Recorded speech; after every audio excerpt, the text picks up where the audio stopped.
Hello दोस्तों, गुरांगो math मस्ती class पर आप लोगों का स्वागत है। आज 9th क्लास का मैथ संख्या पद्धति चैप्टर का एमसीक्यू देखेंगे। ठीक है दोस्तों, तो एमसीक्यू का हमारा क्वेश्चन है कि कौन परिमेय संख्या है। पहला क्वेश्चन है कौन परिमेय संख्या है।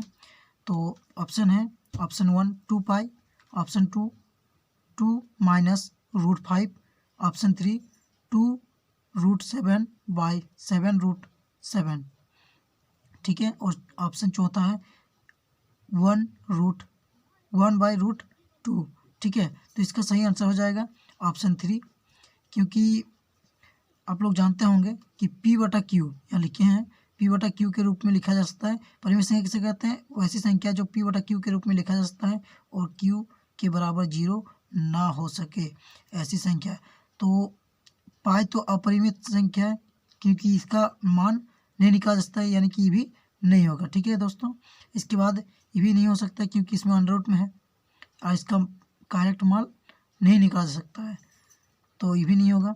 तीसरा हो जाएगा पहला, चौथा भी नहीं होगा क्योंकि इसमें अंडर रूट नीचे है जो कि इसका मान नहीं निकाला जा सकता है, और लेकिन इसका मान निकाला जा सकता है। इसको काटेंगे तो इसका मान क्या हो जाएगा, 7 एक साथ में निकल जाएगा और 2/7 हो जाएगा, तो यानी कि ये सही हो जाएगा। ठीक है दोस्तों, दूसरा क्वेश्चन है कि कौन परिमेय संख्या है। सेम क्वेश्चन वही है, तो इसमें दिया है 3 दिया है, option 1 3, option 2 pi, option 3 10 root 3 और ऑप्शन 4 इनमें से कोई नहीं।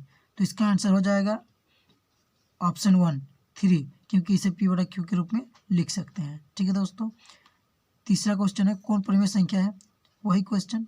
ठीक है, इसका आंसर हो जाएगा 3, ऑप्शन 3, और ये नहीं होगा क्योंकि ये अंडर रूट में है और इसका मान नहीं निकाल सकता है।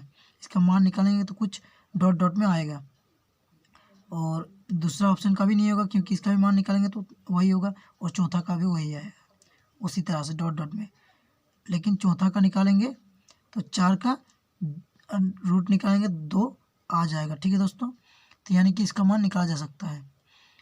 ठीक है, अब हम लोग परिमेय संख्या को देख लिए कुछ, अब सीधा हम लोग कुछ अलग क्वेश्चनों को देखेंगे जो थोड़ा हार्ड टाइप का है। ठीक है दोस्तों, तो चलिए देखते हैं।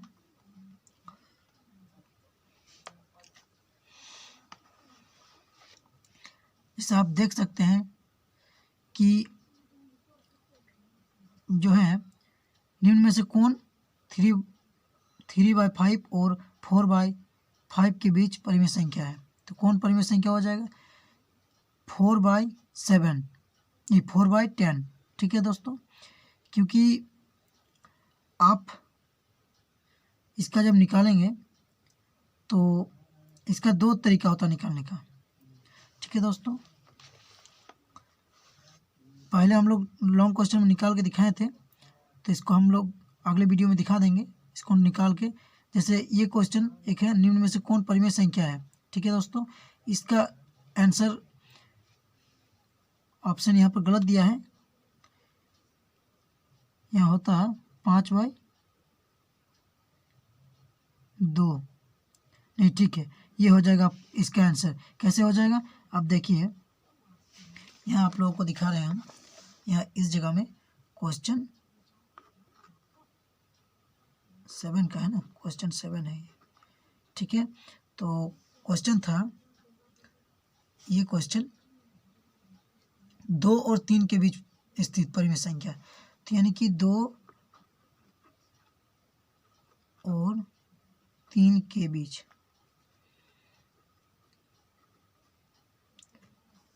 परिमेय संख्या। तो 2 और 3 के बीच क्या करना है हम लोग को, 2 को और 3 को जोड़ लेना है और बटे में 2 देना है। ठीक है दोस्तों, 2 3 को जोड़ेंगे कितना हो जाएगा, 5 हो जाएगा, बटे में 2, यानी कि आप यहाँ पर देख सकते हैं 5/2 इसका आंसर है। ठीक है दोस्तों, तो ये इस तरह से आप निकाल सकते हैं। इसको भी निकाला गया है अगले वीडियो में, यहाँ पर थोड़ा बड़ा बनेगा और शॉर्टकट भी है, तो आप देख सकते हैं यहाँ पर 7 कितना है।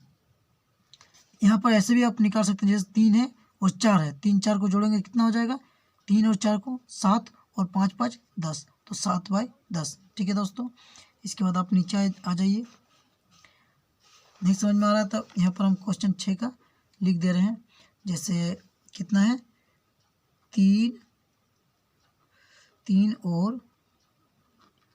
और 4, ठीक है। यहाँ पर इसका बटे में 5 है, इसका भी बटे में 5 है, आप देख सकते हैं यहाँ पर, ठीक है दोस्तों।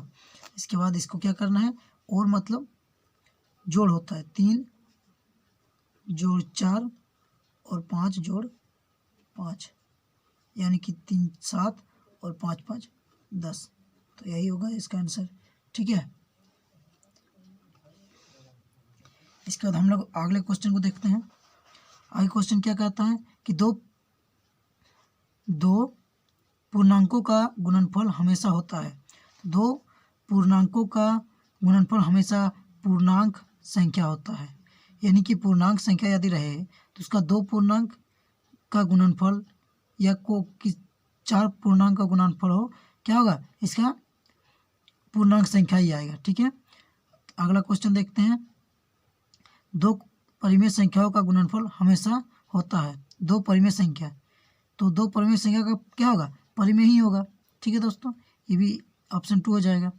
फिर प्रत्येक परिमेय संख्या है, प्रत्येक परिमेय संख्या क्या होती है, तो प्रत्येक परिमेय संख्या जो होती है ये वास्तविक संख्या होती है, ठीक है। अपरिमेय भी होती है, परिमेय भी होती है, पूर्ण भी होती है, यानी कि बहुत सारा को मिला के जो होती है वास्तविक संख्या हो जाएगी, यानी कि प्रत्येक परिमेय संख्या वास्तविक संख्या में आपका आ जाएगी। वास्तविक संख्या क्या है, तो यानी कि परिमेय और अपरिमेय संख्याओं का समूह जो होता है उसे अपरिमेय संख्या कहते हैं, तो ये वास्तविक संख्या कहते हैं। रियल नंबर्स, इंग्लिश में क्या बोलते हैं, रियल नंबर्स, ठीक है। तो यानी कि ऑप्शन इसका 3 हो जाएगा, 1 एवं 2 दोनों। अगला क्वेश्चन है, दो परिमेय संख्याओं के बीच अधिकतम कितनी परिमेय संख्या हो सकती है। तो दो परिमेय संख्याओं के बीच अधिकतम कितनी परिमेय संख्या हो सकती है, तो ये क्या हो सकती है, अनंत परिमेय संख्या हो सकती है, ठीक है दोस्तों, अनंत परिमेय संख्या हो सकता है। इसके बाद क्वेश्चन है क्या है, एक परिमेय एवं एक अपरिमेय संख्या का योग कैसी संख्या होती है, कैसी संख्या होती है, तो अपरिमेय संख्या होती है, ठीक है दोस्तों। इसके बाद अगला क्वेश्चन है, एक परिमेय और एक अपरिमेय संख्या का गुणनफल कैसी होती है, तो ये भी अपरिमेय संख्या हो जाएगी, ठीक है दोस्तों। अगला क्वेश्चन है, प्रत्येक प्राकृतिक संख्या एक पूर्ण संख्या होती है। प्रत्येक प्राकृतिक संख्या एक पूर्ण संख्या होती है, तो एकदम हो जाएगी, सही तो हो जाएगा इसका, ठीक है। प्राकृतिक संख्या किसे कहते हैं, तो प्राकृतिक संख्या ऐसी संख्या जो 1 से लेकर अनंत तक जाए उसे प्राकृतिक संख्या कहते हैं, या गिनती की संख्या को प्राकृतिक संख्या कहते हैं। और पूर्ण संख्या किसे कहते हैं, 0 से लेकर अनंत तक जाने वाली संख्या को पूर्ण संख्या कहते हैं, ठीक है दोस्तों। तो प्राकृतिक संख्या कितना, गिनती का संख्या, यानी कि 1 से लेकर अनंत तक, और पूर्ण संख्या 0 से लेकर। तो क्या पूछ रहा है कि प्रत्येक प्राकृतिक संख्या एक पूर्ण संख्या होती है, एक पूर्ण संख्या हो सकती है, एकदम हो सकती है, यानी कि ये सत्य हो जाएगा, ठीक है।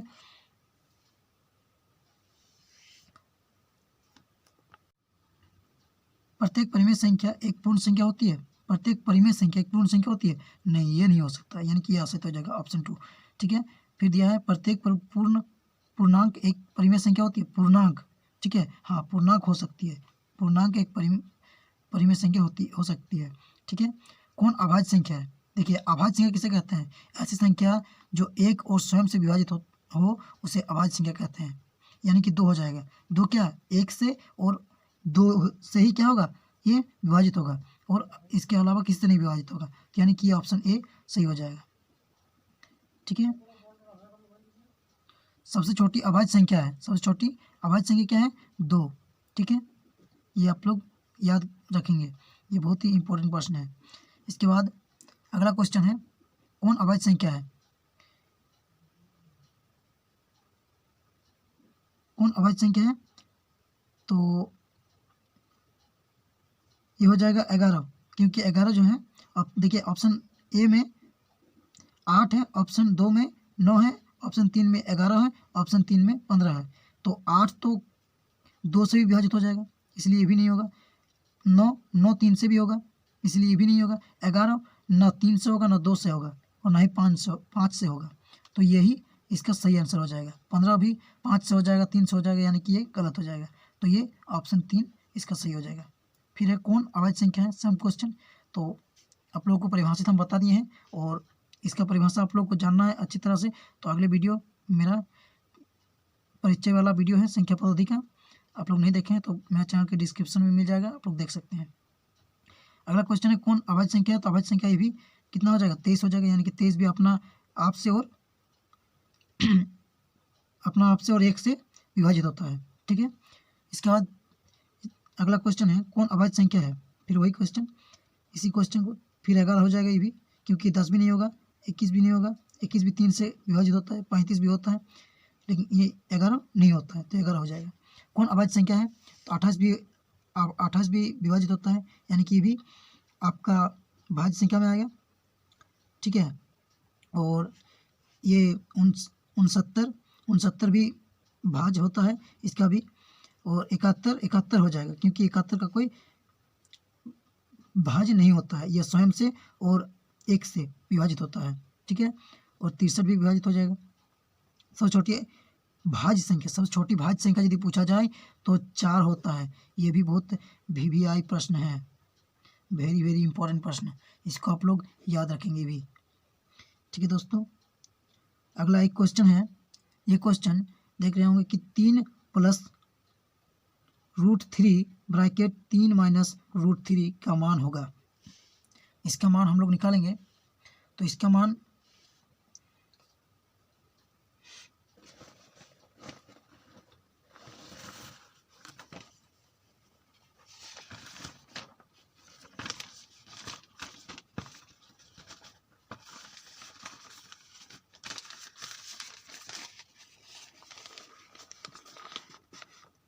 इस जगह हम निकालेंगे, इसका मान क्या है कि यहाँ लिखा है कितना है, 3 + √3 ब्रैकेट 3 - √3। तो देखिए इसका मान कैसे निकालेंगे, एक सूत्र होता है, क्या होता है, a का स्क्वायर माइनस b का स्क्वायर, ये सूत्र से बैठाएंगे तो हो जाएगा।